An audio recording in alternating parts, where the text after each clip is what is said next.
أنا ابن الأزهار هاني أنا الإسلام رباني أنا من جئت للدنيا لأرفع شان أوطاني كتاب الله أحمله ولا أرضى به ثاني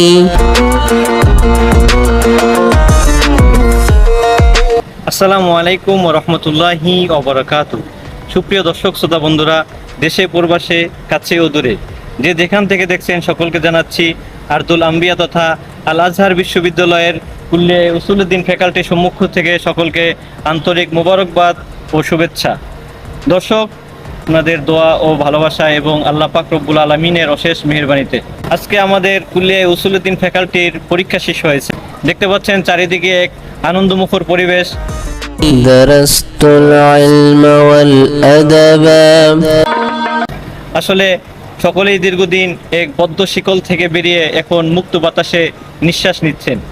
তো দর্শক, দুনিয়ার পরীক্ষার সাথে সাথে আমাদেরকে আখিরাতের পরীক্ষার জন্য প্রস্তুতি নিতে হবে এবং সেই পরীক্ষাটা অত্যন্ত কঠিন, যেটার জন্য দুনিয়াতে বসেই আমাদেরকে বেশি বেশি চিন্তা ফিকির করতে হবে। আল্লাহ তাআলা পবিত্র কালামুল্লাহ শরীফে ইরশাদ করেছেন, কুল্লু নাফসিন যায়িকাতুল মাউত, অর্থাৎ সকলকেই একদিন মৃত্যুর স্বাদ গ্রহণ করতে হবে।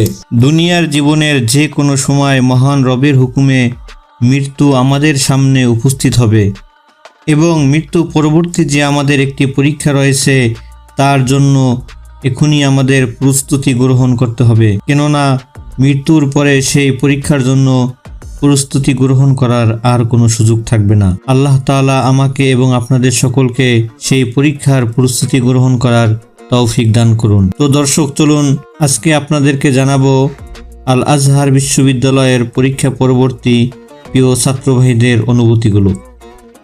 কথা বলবো আমার প্রিয় বড় ভাই এবং আল আজহার বিশ্ববিদ্যালয়ের অত্যন্ত মেধাবী মুখ মোহাম্মদ গোলাম রব্বানী চৌধুরী এবং ভাইয়ের কাছে জানবো যে বাংলাদেশে যেভাবে আমাদের পরীক্ষা হয় এবং আল আজহার বিশ্ববিদ্যালয়ের যে পরীক্ষা, দুই পরীক্ষার ভিতরে কী পার্থক্য রয়েছে এবং আল আজহার বিশ্ববিদ্যালয়ের পরীক্ষায় কী কী সিলেবাস এবং কিভাবে প্রশ্নগুলো আসে, এই ব্যাপারে ভাইয়ের সাথে কথা বলবো। আসসালামু আলাইকুম ভাই, কেমন আছেন? ওয়ালাইকুম আসসালাম রহমতুল্লাহি ওয়া বারাকাতুহু। জি ভাইয়া, ভাইয়ের কাছে জানতে চাবো যে আমাদের বাংলাদেশে যেইভাবে পরীক্ষার রুলস এবং আল আজহার বিশ্ববিদ্যালয়ের যে পরীক্ষার নিয়ম নীতি, এগুলোর ভিতরে কী কী পার্থক্য রয়েছে এবং আল আজহার বিশ্ববিদ্যালয়ের সিলেবাসটা কিভাবে আসে এবং পরীক্ষার প্রশ্নগুলো ডক্টররা আমাদেরকে কিভাবে করেন এবং কিভাবে যাচাই বাছাই করেন, এই ব্যাপারে ভাইয়ের সাথে কথা বলবো। জি ভাই। হ্যাঁ, প্রথমে আসলে যে ব্যাপারটা ঘটে আমাদের কুলিয়ার পরীক্ষায় গত 2 বছর এক ধরনের সিস্টেম হয়েছে। আমি তো আমার 3য় বছর চলছে এটা। তো প্রথম 2 বছর আমি এক ধরনের প্রশ্নপত্র পেয়েছি। বর্তমান যে প্রশ্নপত্র পাচ্ছি এটা একটু কিছুটা ভিন্ন গত 2 বছরের তুলনায়, কারণ আজহার বর্তমানে বেশ কিছু চেঞ্জ নিয়ে এসেছে তাদের শিক্ষা সিস্টেমে। তো বাংলাদেশের সাথে মৌলিকভাবে যে পার্থক্যগুলা, এখানে অনেক বেশি সুমলিয়া আছে। সুমলিয়া হচ্ছে অর্থাৎ এখানে মাদ্দার ব্যাপকতা আছে। মনে করেন যে বাংলাদেশে 4-5টা মাদ্দাকে খুব গুরুত্ব সহকারে পড়ানো হয়, কিন্তু এখানে যে বিষয়টা হয় অনেকগুলো মাদ্দাকে মোটামুটি পর্যায়ে পড়ানো হয়। তো একটা ছেলে যদি চায় যে সে একজন মাউসুই আলেম হবে, তার ভিতরে প্রায় ইসলামের সবগুলো বিষয় সম্পর্কে জ্ঞান থাকবে, তার জন্য খুবই সহজ হবে এখান থেকে কোনো কিছু শিখে ফেলাটা। পক্ষান্তরে বাংলাদেশে এটা একটু কঠিন।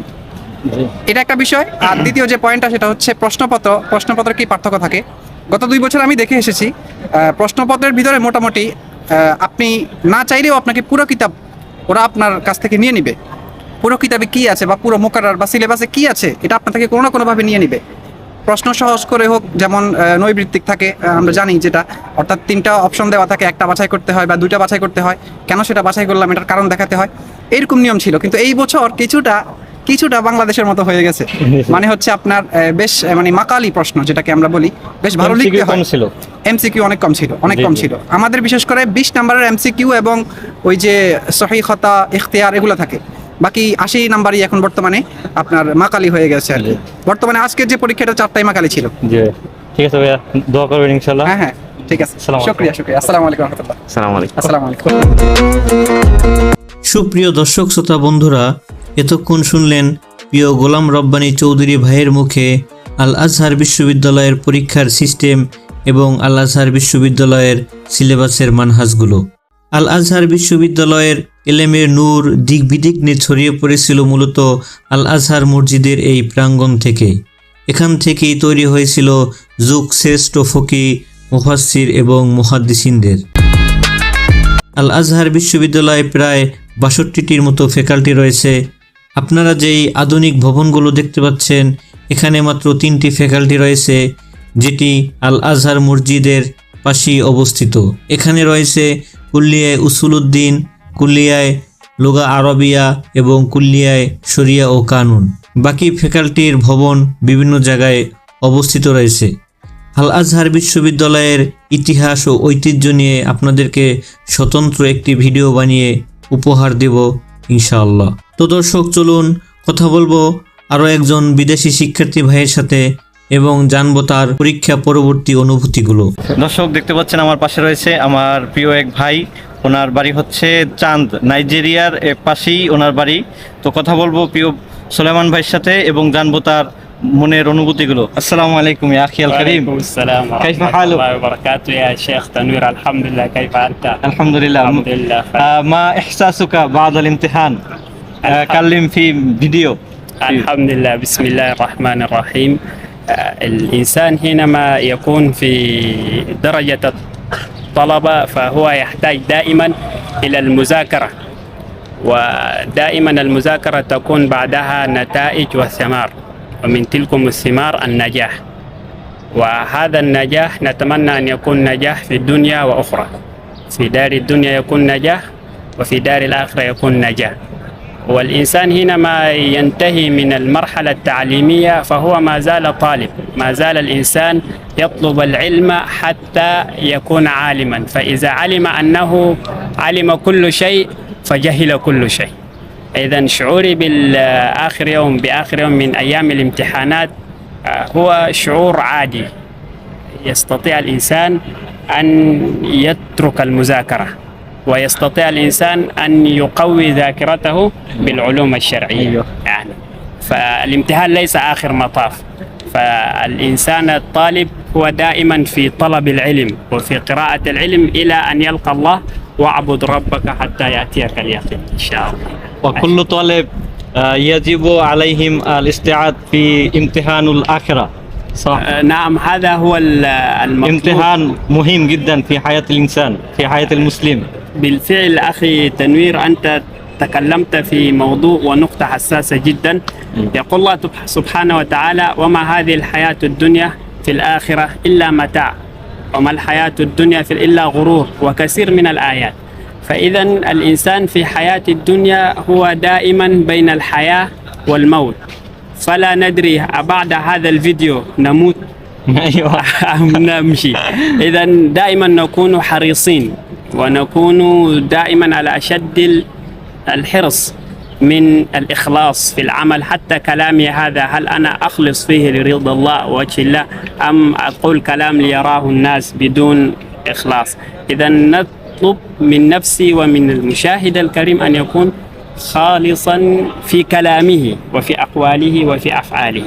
يقول الله: وما أمروا إلا ليعبدوا الله مخلصين له الدين. هنا. فإذا أنت حافظ للقرآن الكريم وللأحاديث النبوية، والمصور الشيخ حسن أيضا هو حافظ لكتاب الله.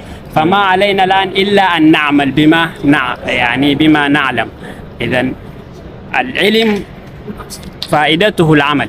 أيوة. فائدة العلم العمل. شكرا حبيبي. شكرا يا شيخ تنوير. ربنا جميعا إن شاء الله. أخيك محمد سليمان الملقب بأبو نسيم من دولة تشاد. أيوة. وأنت أخي تنوير من دولة بنغلاديش. أيوة. وأخيك حسن أيضا من دولة بنغلاديش. أشكركم كثيرا. أنتم السلام شعب عليكم. محترمون. السلام عليكم. كل عام وأنتم بخير. السلام عليكم ورحمة الله وبركاته.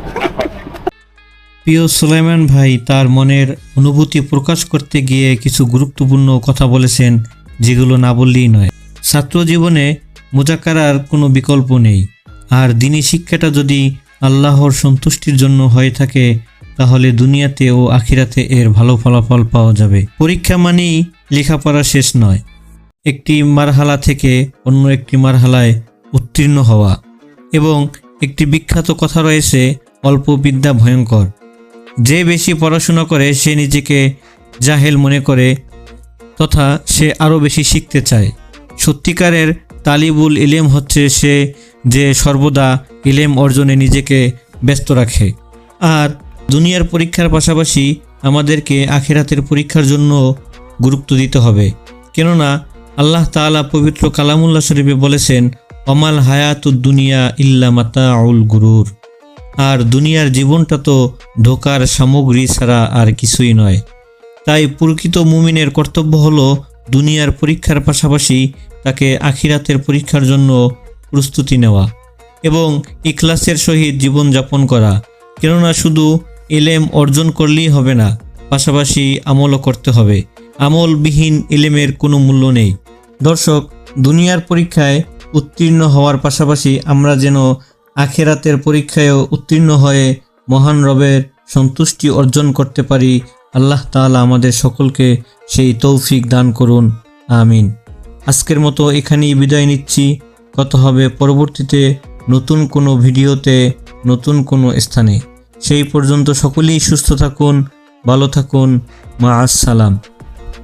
আর ভিডিওটি ভালো লেগে থাকলে চ্যানেলটি সাবস্ক্রাইব করুন, লাইক বাটনে একটি লাইক দিয়ে কমেন্ট বক্সে আপনাদের মূল্যবান মতামত জানাতে ভুলবেন না।